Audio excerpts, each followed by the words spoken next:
1 o'clock panel interview. This is for State Assembly District 5. Before we start, Max Miller Hooks was not able to RSV on time or in a timely fashion, and he's asking for a vote here to allow him to sit on the panel. So I think the way we'll handle this is if we can take a panel vote, everyone who's in favor of allowing Mr. Hooks to sit on the panel, raise your hand. All right, clearly a majority, so. All right. Well, let's start with the candidates. We have Mr. Miller Hooks at the very end, Ms. Brittney Miller next to him, Ms. Shannon Churchwell next to her, and then Mr. Tony Baca at the very end here. And let's start with Mr. Miller. Miller Hooks, if you could please tell us a little bit about yourself. Just give us a 1-minute bio. Okay. My name is Max Miller Hooks. I would consider myself a native. I've been here for about 25 years. Can we have you use the microphone? Yeah, just because it's being recorded, you want to get real close. Okay. My name is Max Miller Hooks. I've been in Southern Nevada, Las Vegas, for about 25 years. Okay. Now time for John. Yeah, now Okay, hello? Yep. Is that better? You're good. Cool. One more time. My name is Max Miller Hooks. I've been in Las Vegas for about 25 years. And I'm actually turning 40 this month, so yeah. The reason why that's important to me because when I first moved here, when I was a kid, I was able to see the growth of Las Vegas and very fragments of its growth into what we have today. And one of the main reasons why I sat on the stage 2 years ago looking for your endorsement was because I was not happy with the changes that were being made. So currently, I own a foster care agency here in Southern Nevada. Basically, my whole entire life has been community-driven things that I've done. And I also am a small business owner for about 20 years. And just looking for something different.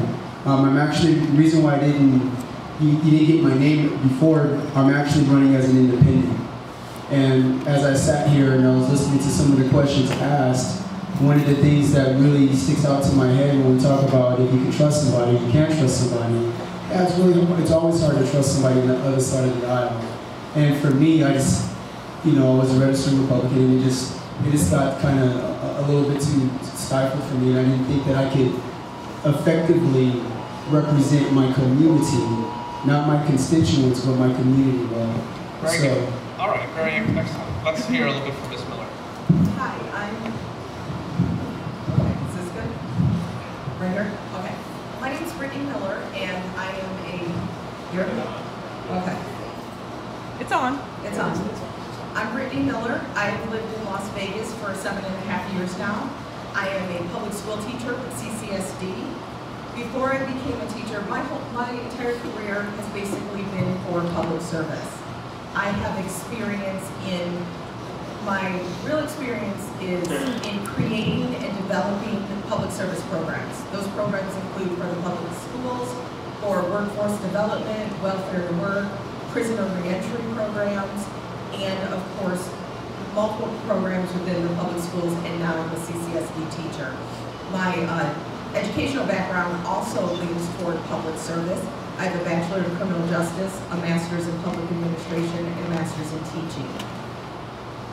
As a program developer, what we do is we identify problems, we try to come up with solutions, and then we work to push those solutions through so that to develop the programs that will serve the people and the ones in need. I have worked under, and so I know how to gain state and federal funding from the government. I know how to work with the community groups and the people to do the focus groups and the needs assessments, to find where the underserved is, to find where the problem is, and then put the programs and service together to meet those needs. One of the things that I do especially well is to connect the dots. All of us can identify problems, and many of us can even come up with great ideas to solve those problems. But it's the ability to be able to connect the dots and to take something from an idea into fruition to an actual functioning program. That is my experience. I've been devoted to public service. As a teacher now in Clark County, I work daily under decisions that are made by legislators that don't really understand or know education. And that goes for every single group that there is. Everyone, I don't know if there's anyone running today that's not running on the platform of better education. However, I'm a teacher, I'm in the classroom, I know what students and teachers need. Even students can articulate what they need to help them and what would improve for them. So I have a public service background. I am very devoted to that. I'm very strong and ethical, and I'm happy to be here to answer any of your questions. Thank you very much. All right, let's hear from Ms. Churchwell. Hello, I'm Shannon Churchwell, and I'm originally from Philadelphia, Pennsylvania. I have been living in Nevada for about 4 years. My background is real estate. I have a strong real estate background. I was a part of one of the most successful real estate firms in Philadelphia that was non-franchised, which means we weren't attached to a major franchise. We built it from the ground. And one of the things that we did was help a lot of creditly challenged and low-income people get their own little piece of America. So I have been fighting to make sure that the quote-unquote little person gets their fair share for a long time. That's one of the reasons why I'm running for public office. I don't have a bevy of public service experience. This is my first time running for public office. However, as a Nevadan that's affected by the decisions that are made by the legislature and having small school-age children, I feel that I have every right to stand up and be a champion on behalf of the people in our community, to be a strong voice for us, because too often it's considered a silent voice. And I'm not running to play the game. I don't have time for games. What's affecting our lives, affecting our families, isn't a game. So if I am elected to the legislature, I'm not going there to play political games. I'm going there to do what I know to do best, which is to speak up on behalf of people whose voices are not being heard currently. Thank you. Thank you. Now let's hear from Mr. Baca. Good afternoon, everybody. Thank you for coming today. It's very important and something that inspires me, because when I see people that could be doing a lot of other things here and engaging, that drives me forward to do what I'm called to do. Anyway, I've been in Las Vegas since 1997, originally from Albuquerque through California, and then came out here in 1997. I've been in the mortgage industry and stayed in that industry through the mortgage meltdown, and experienced a lot of Las Vegas life and things like that. But the mortgage meltdown really changed my life, as it did a lot of people's lives. In 2010, I decided, you know what, instead of just waiting for people to do the right thing, I better get involved and start learning about, our laws and public, people that are elected. And so then I became a volunteer with our senatorial campaign. But prior to that, I had been involved in the community by feeding the homeless. I had spent 2.5 years downtown 8th Street, loving on the homeless, a lot of veterans that we fed and clothed weekly. It was a great time.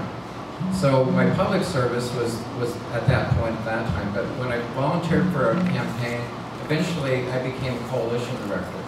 What that meant was I was able to do outreach to all the people that I loved around the community. And through that huge campaign and situation, I started to get to know veterans. I started to get to know these great people that have done more than I ever imagined I could ever do in my life for this country. And so to sum that up, once the campaign was done, I made it my passion, because there's a lot of great things to do in the community, but I had to sort of narrow it down to one group or maybe 2 groups I could help, and it became the veterans. And they were looking for jobs, and they were calling me for jobs and saying, what can you do to help? So that became my passion. So moving it forward a little bit, so the last 4 or 5 years I've been working for North Dakota, doing a lot of other things, getting to know the veteran community, what their needs are, and things like that. So about last November, I got a call saying, why don't you run for state assembly? And I said, I'm busy and all this kind of thing. And then I heard about the commerce tax being voted in and on these things, and it occurred to me that if the commerce tax was voted in, then that would kill jobs. And the job that I was trying to do to help people get more jobs was going to be more difficult. So that's what got me into the race. I've never run for assembly. I don't know all the issues. I'm learning as quickly as I can. This is, as a Christian, this is a step of faith for me to learn. One thing I can tell you is I do listen to everybody. As a Christian, I've learned to serve everybody. This is not about being a Democrat or independent. This is about doing the right thing morally and fiscally for our country. So that's what drives me forward, and that's just want to share that with you. Thank you very much. All right, I think we can all agree we have 4 people with very impressive backgrounds. I look forward to hearing your responses to the questions. Let's try to keep our answers very short since we have a panel of 4 people here and limited time. Let's start with Mr. LaFata. Good afternoon. All right, let's start over here with Max and we'll move down the table. And I have a 2-part question. If you're a Democrat, please indicate if you're supported or endorsed by Harry Reid. And if you're a Republican, please indicate if you've been endorsed by Governor Sunderland. If you're independent, I don't think you have to answer that, unless you are endorsed by either. So let's go on to the meat of the question. And I thank the students at the anthropology class at CSN for coming up with this question for us. California has just announced they will raise their minimum wage to $15. My question is, what are your thoughts, and should Nevada see an increase for their minimum wage anytime soon? Great question. As a small business owner, well, first off, I'm not endorsed by either one of those. First off, I'm a small business owner, and I've done a lot of things to be proud of, but being a business owner, I can tell you, is one of the most proudest things that you can possibly be, because you are a champion of a small group of people. Me, I have about 15 people that work directly for me, and every day I go to work, I thank God that I'm able to afford them an opportunity to take care of them and their families. The one thing that the people that work for me, my family, that they understand is I don't treat them like they're workers. They don't, the $15 minimum wage outside of my business, my people get raises, they go on vacations, so that's not something that they have to worry about. But what I can tell you is, when you're forcing people to do things, payroll taxes, when an average Joe hears $15 an hour, they really don't know what it means on the other side of it from a business standpoint. Because there's unemployment taxes, there's payroll taxes, there are other things that come along with it, so that $15 an hour really is more like $21 an hour. Now you gotta pay for health care, so they don't really understand that. So it's not a thing if the person deserves it or not. I don't think that's a question at all, because I think we all deserve to take care of our families. I think it's more about what makes sense, and it's not a blanket thing. You know, I'm a small businessman. You know, if my budget was based off of a $10 an hour employee, and you bumped it up to $15, you can be sure that a lot of people's doors will be closing. Okay, great, thanks. Next panelist. Great. Same question. Okay, first of all, I am a Democrat, but I am not endorsed by anyone, and I doubt that Harry Reid even knows who I am. So, I support the $15 an hour because I look at the economy as a whole. First of all, I personally am making less money today than I did in 1999. And I'm a teacher with 2 master's degrees. And I'm not the only person in that situation. Everything has increased. Inflation has gone haywire, everything's increased but our salaries. And when it comes to not just teachers, but specifically the field of people who work and serve children, our foster care workers, our social workers, our daycare workers, in addition to our teachers and our teaching aides. You know, our social workers, they're putting their lives at risk, their caseloads are crazy, the stress, the work, and they're coming with degrees and experience, and they're not getting paid enough. As someone who is educated and believe that I work for what I have, and I, have earned and gone through certain steps. I understand that that's not the same path for everyone, but I look at the economy as a whole because I believe that this can be a starting point to increase the salaries for everyone. Because again, all of our salaries need to come up. If you look at over the past 30, 40 years. You know, I'm making what my father made in 1980. Of course, houses and cars and groceries and gas don't cost what they did in 1980. The other thing is that I believe that it can impact the economy as a whole in a positive way. Because we all know that the more money workers have, the more money they're able to spend and put back into the economy to keep these local businesses open. You know, part of it, I'm a supporter of local business. I want them to stay open, and the more money we have, the more we can spend. We look at our housing market, and we all know the disaster that happened here in Las Vegas. I'm from Michigan. The same disaster happened in Michigan. And again, there's a big difference between $8 an hour and $15 an hour. So if it means that it will help the livelihood of families to be able to do what they need to do and to keep their apartments, keep their homes, keep their cars, stay in Las Vegas, as well as spend and support the other businesses, as well as be a catapult to bring up fields and industries that need to increase as well, then absolutely I support the $15 an hour. All right, thank you, Brittney. Shannon, you're next. I actually do support raising the minimum wage, and the reason is, as Brittney said, the cost of living adjustment has not mirrored what today's workers should be paid.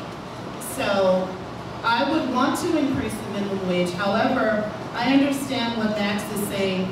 Small businesses would be impacted the most. I want the large corporations to pay their fair share. They're getting away with the loopholes in the tax code. They're getting away with not paying any benefits. More people are state dependent for their benefits. And they're getting away with not paying their workers a living wage. And it is true, when you raise the living wage for the minimally skilled workers, it will give the college-educated and technically skilled professionals the pay that they deserve. I'm sure they didn't go to college and we didn't incur student debt just to get minimal salaries and pay. So the middle class is shrinking because of reasons such as what I just stated. The lower wages they can give the low-skilled workers, then the lower they're going to give the educated and technically skilled workers as well. I also want to note that Nevada does have a deficiency in college-educated and technically skilled workers. So if we're going to attract more people to this state and we're going to attract more college grads to want to stay here, we do need to address the income inequality. Thank you. All right, thank you. Let's hear from Mr. Baca. Thank you, Scott, for that question. First of all, I know that we have to be sensitive to all people, and I've like I said, I've worked with people that have very low income, and I've worked with people that have very high income, I've worked with employees and employers. So I don't believe that a decision should be made to increase the minimum wage or force every company to do that, because a broad sweep decision affects different companies in different ways. As a private sector small business person, I always think that thing through. I always think decisions like that through, meaning that most of the small business owners that I've met, and a lot of large corporations, are very nice people. They're sensitive to their employees, and their relationships with their employees are very intimate. So the first thought I have is government waste and higher taxes. If we can identify government waste and lower those costs to operate government and lower taxes, that helps out the employer. The employers the good employers, which most are, not all companies are, but the good employers will turn that into like bonus programs and get creative, or health insurance or things like that they provide to keep those employees that are good. And I think that if we give employers more money back, or more ways to do things with money, to be competitive with other employers, they have to give those types of income out. If we take away things like that, it really it really locks them up to not be able to offer these things. Okay, great job, Tony. Real quickly, are you endorsed by Governor Sandoval? Oh, no. Okay, Shannon, you didn't get that question with Harry. Are you endorsed by Harry Reid? No, I'm not endorsed by Harry. Okay, quick question. Are you a singer? Because the way you hold that microphone looks like you really used to. I'm very comfortable. Yeah, I used to sing a lot. See, I can tell. Great, thank you very much. Thank you. All right, and if we can keep our responses to 30 seconds for the candidates because we have limited time. Hi, good afternoon. My name is Rowena Griffithon, and I'm the founder of Shine Family Foundation. As the founder of Shine Family Foundation, I see a lot of veterans and families of our military affected by deployment. What's it going to take to get the help that they need? This is for all of you. Well, I think that as a community, you know, once again, I own a foster care agency. I am also president of a nonprofit organization. I spent the last almost 20 years of my life not in public service as a political official, but within my community. And the ability to pull resources together for after-school programs, for reunification projects. There are a lot of resources out there that we all can garner together. And I think that a little bit of empathy, a little bit of sympathy, and a lot of love, and the utilizing of resources that already exist is a great way to start that. Conversation too is very important. How about for Ms. Miller? You mentioned deployment, and right now I have two cousins that just finished basic, one with the Army and one with the Marines. My Marine cousin actually just finished combat, and right now when we were texting the other day, we're just waiting for deployment at this point. I'm also the daughter of a Vietnam veteran. I've worked with many families here that spouses or parents or children are deployed. There are many things that need to be done for our soldiers and our veterans, but also for our families. There's so many programs, and again, as you mentioned, resources and stuff that we can pull together to support families financially, emotionally, even things as where people wouldn't consider extra vacation time and extra vacation leave, so that so that workers are able to see their family members when they actually do come home for a moment. So there's many things that need to be done with the families of the soldiers that are deployed are often forgotten. While as someone who has run a prisoner reentry program, after-school programs, 21st century learning, community learning center programs, that's what I did was connect the resources together so to meet that need. I don't profess to know everybody's needs or answers, but I'm somebody that will listen to the people, find out what is your need, and go back to fight for them. I think that, as the other panelists have stated, the resources that are available, we need to pull them in a way that the families know I can call this agency. Because it's like if a tree falls in the forest and no one's around, doesn't make a sound. If these services are available and you don't know they're available, then you can't access those resources. So making sure that those resources are, or at least the information for those resources are centralized so you can have a point of accessing them is very important. And that will also let legislators know where we're lacking in needing more funding for resources so we can address and respect the family members of deployed service members the way they deserve to be respected. To help the veterans, as I mentioned earlier, in 2010 I got to know veterans, and I thought it was a pretty simple task, just trying to find jobs. But then I started attending different veterans associations and nonprofit groups and sort of digging in and finding out the deeper needs that are PTSD, just all the different needs and the different issues that come with being veterans. I think answering the question is part of the answer to the question, and being a private sector person, I've been working on developing private funds for the great organizations like Shannon Family Foundation, that, Veterans Help Organization, my friend Frank Spady with, they do 22 But I think that making the public aware, even TV shows, raising funds to give these organizations so they can help the veterans out because they best understand them. So my answer is to help raise funds to the private sector and bring awareness that way. Thank you. Next question. Thank you guys for your time and thank you for coming to this interview. I have 2 questions for Mrs. Miller and 2 questions for Tony. Excuse me, Mr. Baca. First question for Mrs. Miller. Do you think it was prudent that that in 2015, the Clark County provided new incoming teachers with a $5,000 bonus incentive? You know, just for new teachers. Do you recall that situation? Yes. Okay. While the veteran teachers didn't receive an annual pay, do you recall that situation? Yes. All right. I guess back to the first question. Do you think it was prudent that in 2015, that Clark County, provided the new teachers with that $5,000 bonus incentive? I, as well as many teachers, did not support that. We have seen where they attempted that strategy, a few years prior, and that does not even guarantee that those teachers are still here teaching in our district. So no, we did not support it. What we believe in is paying and treating our current teachers in a way that we can maintain our teachers so that our teachers are not leaving. So no, I did not support that at all. All right, second question is, why do you think Nevada is always last in education?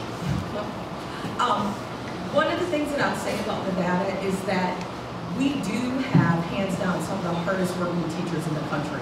We deal with so many situations that you won't, because of the nature of Las Vegas and Southern Nevada, we're very transient. There's so many things that we're dealing with that the rest of the country doesn't deal with. Most areas, you start kindergarten and you go through your next 12 years with the same kids in the same community and the same teachers and that kind of stuff. We don't have that. So it's not for lack of working hard, but our legislature we've been bogged down with things like Common Core, excessive testing. We don't receive the support in the classroom that we need in terms of supplies, in terms of, I'll just say, like even community support and oftentimes respect. We need to hold, as teachers, we hold ourselves accountable and everyone is scrutinizing us and over-evaluating us. And I know how important my job is, we should be. But we also, one of the things that we're missing is that we need to, as a community, all of us are accountable. So while we all need to work together, we all need to have our fair share of accountability. And for Mr. Baca, I read that you were a part of, a co-founder of some businesses or, entrepreneur, a while back. Do you think it's possible to employ the homeless here in Las Vegas? Because, I see a lot of homeless people in the street, and I just don't understand why, entrepreneurs don't go and, see if they can find homeless people who meet the criteria for the businesses. I don't understand why either. Maybe because I think they get busy in their day-to-day activities, they don't think about it. I think that what I heard is some employers are afraid to hire someone, lawsuits, maybe they're a former criminal, that kind of thing. But I do think that we should try to, I'll give you an example of why I think that a lot of people don't get off, some might be mentally ill, they just aren't, they just don't work. I spent 2.5 years on the street, we did everything, got a home, we did everything we could. A lot of people just didn't want to leave the street. I'm not saying everybody didn't. But I'm saying that a lot of people didn't. I brought guys into my house. I was telling guys a story yesterday. I brought 2 people to live with us because I just love them to death. And he said, I wouldn't do that. But I said, I wanted one of the guys to get out of the community, get out of the bad situation. Today, he did move out. He's in Arizona. He's done well. He's off drugs. And his name's Minister Johnny. He's a great guy. But personally, I would. But I don't know, and I would take that chance and, try to educate them. But I don't know why the companies wouldn't.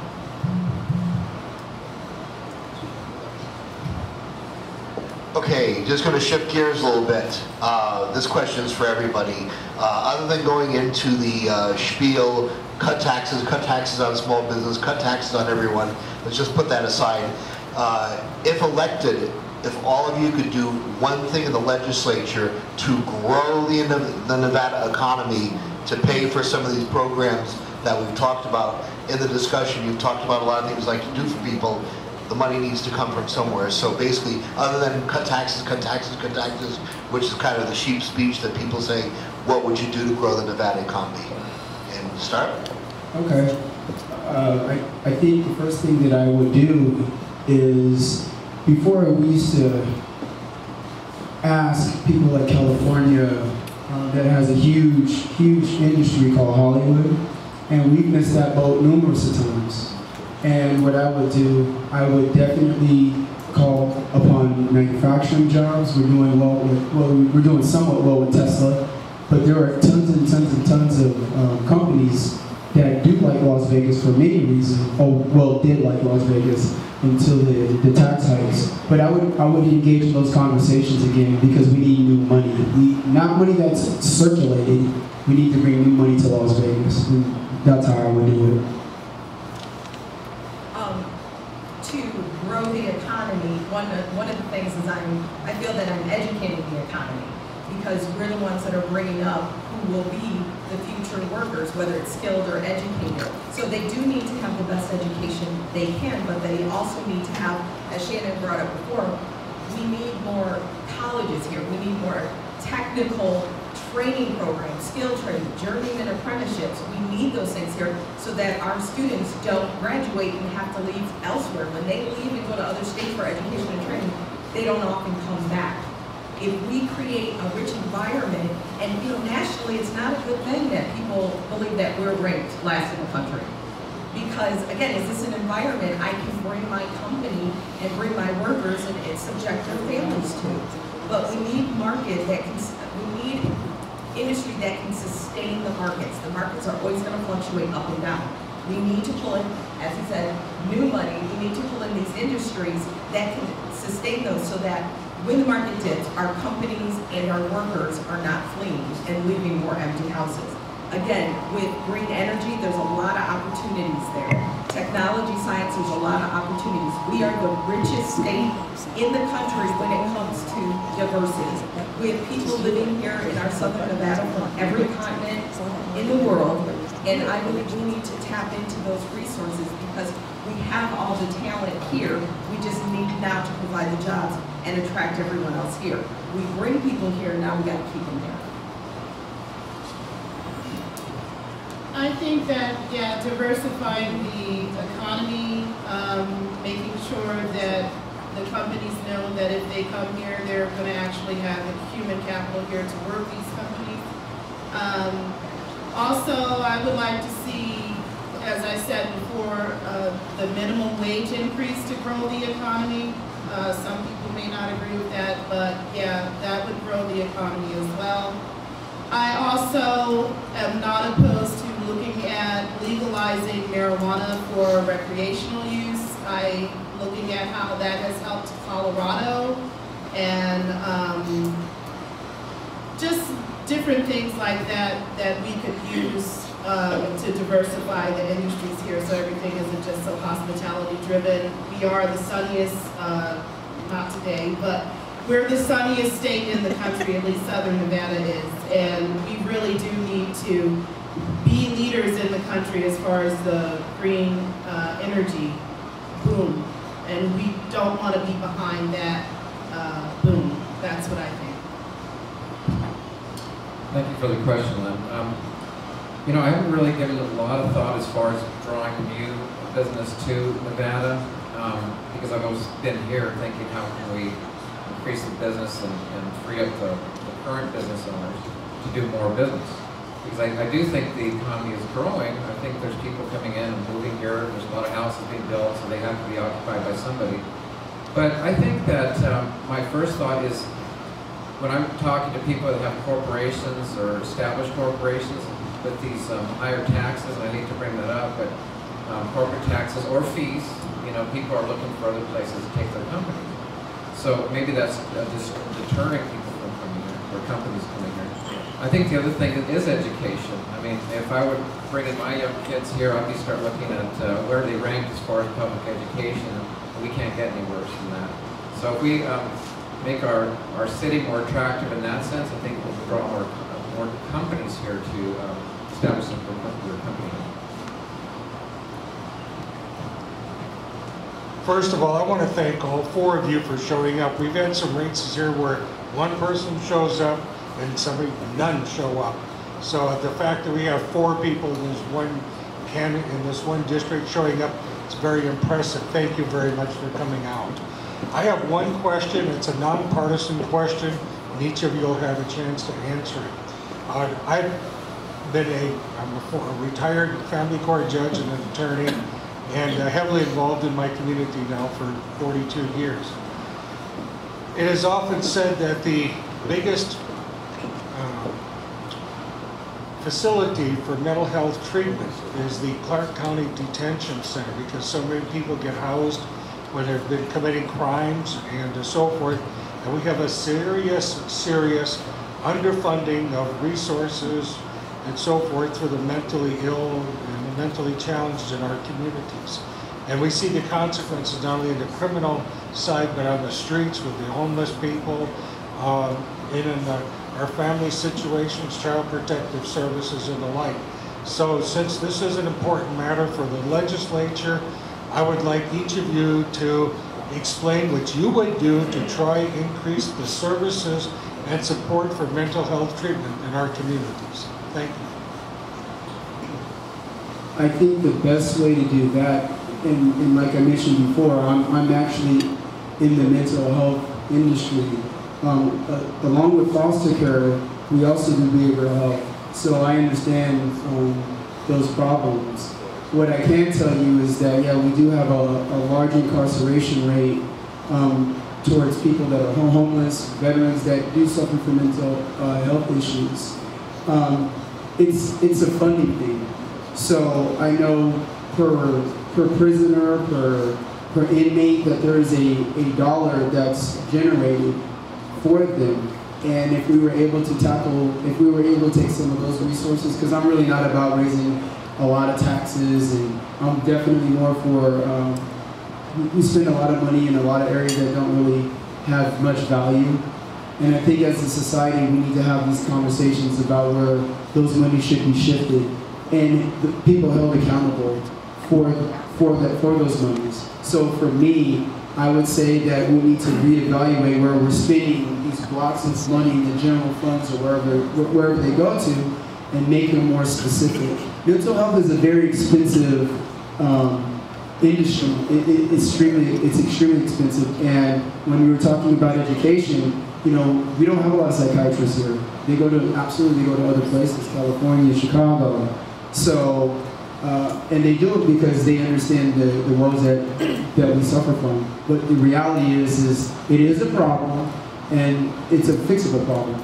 We just have to take the time and make it a priority. It's just not a priority for Las Vegas, and I would make it a priority as representing a District 5 in the legislature. I absolutely agree. Our mental health services are very insufficient and ineffective. First, I believe that if we have money, and if we have money to spend on prisons and jails and incarceration, we have money for mental health. So that's where it comes, that we need to review what's going on. Things need to be transparent. We need to use the money more appropriately. As someone who's run a prisoner reentry program, I've been in and out of the prisons and the jails. And I see what, yes, that is correct. Most of the people going in there, especially jail, they're suffering from many different mental illnesses or maybe addiction, withdrawal, whatever it is. As a teacher now, I see where the mental health issues begin. I've taught fifth and sixth grade, and I've seen even kids younger with mental health issues. We in the school, we're not doctors, we don't identify, but obviously all of us staff know, and we try to connect the students and the families to the resources the best we can. We can start servicing them right there in the schools. We're the 5th largest school district in the nation. We should be the resource center for the state of Nevada, or at least Southern Nevada. But the mental health issues start here as a kid. I believe that when it comes to the overfunding for incarceration, we need to look at sentencing guidelines. We need to support drug courts and veteran courts so that we can get them into services quicker than to just pay the incarceration. The money is there, we just need to rebudget it, but I definitely support and agree that we need more mental health services.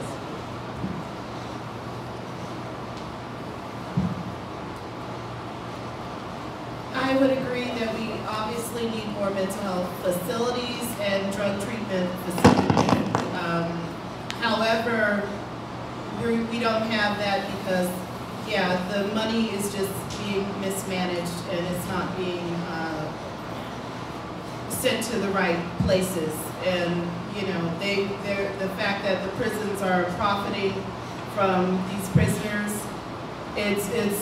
it's going to take a lot of people that are really community-driven in positions of the legislature to make those appropriate bills and votes to affect the community when it comes to issues regarding mental health services and drug treatment facilities.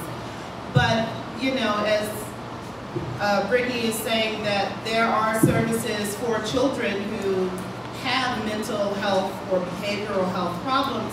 But unfortunately, again, if the resources are there, but the parents aren't really being connected to those resources, then you're going to see a reflection of the people not receiving the benefits of those resources. So I know in the school my son goes to, that they're not really connecting the children to the things that they need to be connected to. So we need to, first of all, have a central place where these resources are accessible to people. We need to make sure more people have access to these facilities, either through making sure they have the health care for them, or we need to just have the funding to create more free services for people in the community that need those services. Can I just add a point of correction? Sure. I said that we can be the resource center, but we do not have enough mental services for the kids. So I was not implying that we have the great services that we need. We need more services for the children. So we're not able to serve them as in the capacity that they need. Yeah, I would agree. The children aren't being served in the capacity that they need, and that's why we have the worst school district in the country. Because you'll hear a lot of people saying, well, the kids are unteachable because of their behavioral health problems or their mental health problems, and they're unteachable. But then you'll also hear, and I'm not saying you in particular, but I've gone to other conferences where they're saying these services are available. But if you're saying they're available, and if you're getting funding for these services, and they're not reaching the people that are supposed to receive these services, then where is that money going? And how is it that we can connect these students to these services so they can get the education that they deserve? I'm saying we don't have enough services. Would you mind repeating the question so I can answer it clearly? As soon as I stop chewing. No, my question is simply that our Clark County Detention Center is so full of people that have mental health issues that they are now looked upon as the largest inpatient mental health facility in Southern Nevada. It's not intended to be that way, it's the way it is.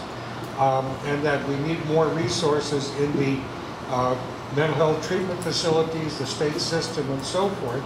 And since that is something the legislature can act upon, what would you do to try and increase our mental health services and programs for the betterment of our Nevada citizens? Okay, got it. First of all, I'm intimately aware of mental health because my brother is now 57. He became schizophrenic when he was 16 and I was 13. So we've lived through it for quite some time. So I'm looking into, I spent about an hour of time this last week with a warden that works out of, I'm not sure, Silly Springs, what's it called? Indian Springs. We ended up talking about that issue because of mental health and what's happening. I think part of the problem in just knowing my brother in the situation with adults is that even if there's a lot of mental health facilities or programs available, you can't make a mentally ill person take those services, especially if they're by themselves. Like, fortunately, my mom and my sister, they live in Albuquerque. Fortunately, they take care of him and take him to the hospital. There's some great programs funded by Medicare out there that help him out. Otherwise, every day I thank God he's not on the street, because you can't make me go get treatment if I'm out on the street, and that's what's difficult. Maybe, and so I don't have the answer today, but I was seeking answers, and I was listening to the issues this last week, and at some point I'll be able to formulate an answer to be able to help that issue out. But I know they're getting dumped in the system because maybe they're on the street, you gotta pick them up, they have nobody to help them, and that's what happens. I hope I answered your question. Thank you. So I'm Tim Batar. So my question is very simple. If you could kind of give me a yes or no answer, that would suffice. If you want to answer it, I guess, go for it. School vouchers, yes or no? We'll start with Max. Yes. No. Yes. Yes. Interesting. Thank you. Hello, my name is Daphne Lee. As somebody who has dear friends and family members that have been affected by domestic violence, and as somebody who has a concealed carry license, what are your thoughts on the bill that was killed last year? It was almost half and half, but there was SB 175 was a campus carry bill that was brought forth because up at UNR there was a offender who had raped a student and then subsequently murdered another student. And the first attack, had she been able to carry her firearm, which she normally does outside of her college campus, she may have been able to stop that offender at the time and then also prevent the subsequent murder. I know it's a very controversial topic, and especially given our current situation in our culture where we have had a lot of unfortunate school shootings. But I think at this point in time, maybe we need to reconsider. I'm a pragmatic person. The definition of insanity to me is repeating the same thing and expecting different results. So would you be open-minded to an open carry or a concealed carry on campus bill? Absolutely.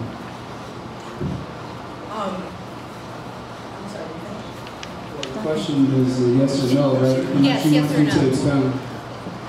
Yes or no answer, and also do you feel the prohibition of being able to carry on a college campus, do you feel that infringes on your Second Amendment rights? I think just like walking into a city hall, there are times and places for everything. So there are things set up for safety reasons.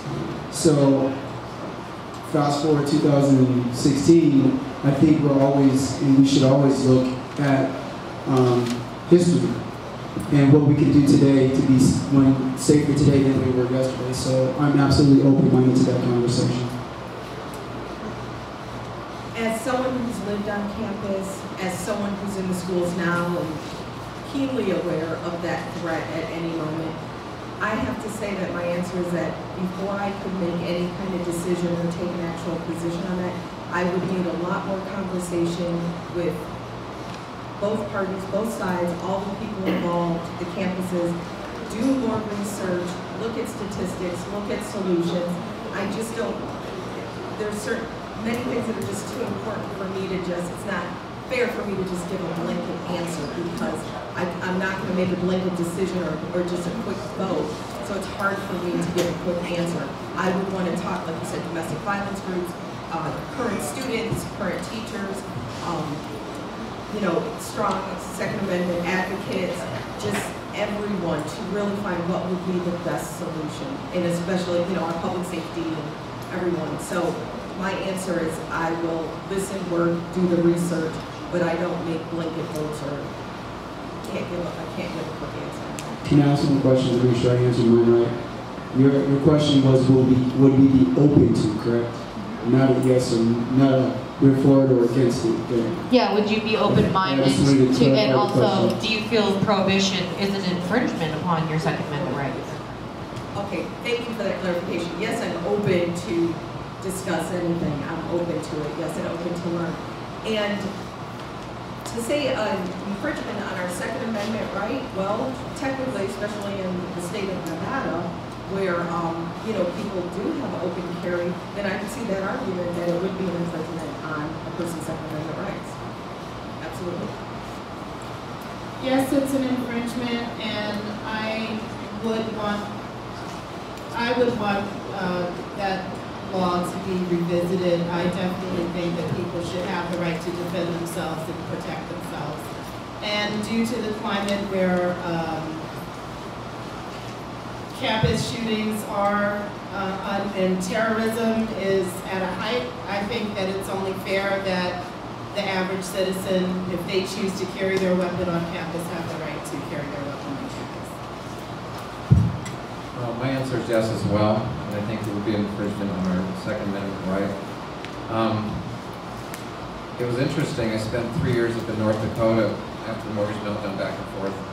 And it was pretty normal up there for people to open carry, so it wasn't so weird. When I was in high school, I had a rack in the back of my truck with a rifle, so a little different topic, but it wasn't so, it was sort of normal back then, and nobody was shooting each other, but I think, so that's my answer.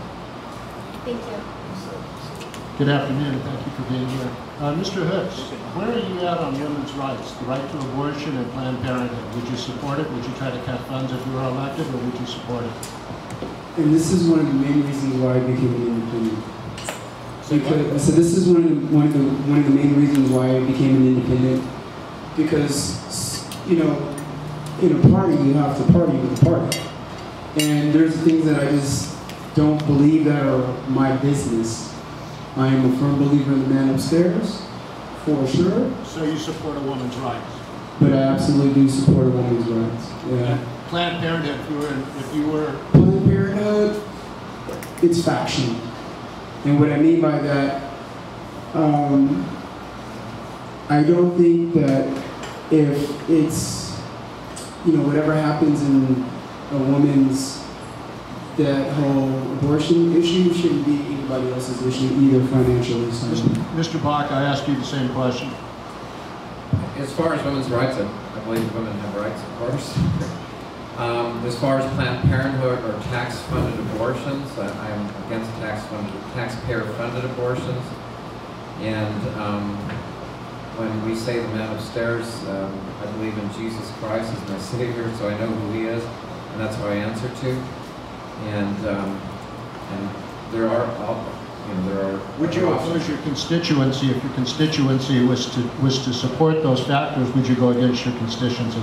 I would have to. For Brittney, Ms. Miller, Mrs. Miller, what is the problem with illegals in school? Doesn't that, Nevada has a large illegal population. What does that do to the schools, especially the lower level schools, where you come in and the schools and the lessons and everything is taught in English, and then when the children go home, they get no support. The parents probably don't speak English, and there's probably no help with homework. So doesn't that put an undue burden on the school system? I wouldn't say that it's an undue burden, because we are a public service and we're open to the public, and we're, unlike other nations, our public education is open to everyone. So, and that's our job to address those challenges.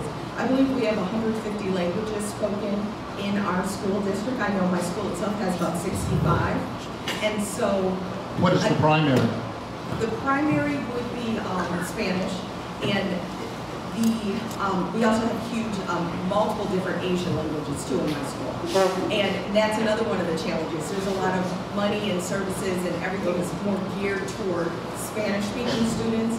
But again, we have kids from every country, every continent, multiple languages. So we need to address all of them. And I'm part of a tutoring program where we have about 30, 40 kids of multiple languages where we tutor them every day. I do it once a week. It's just... That's because they don't get help at home. Well, I don't know if it's not that they don't... I don't want to...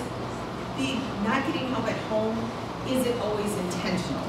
You know, it's not as if parents say, I'm not going to help my kid learn English.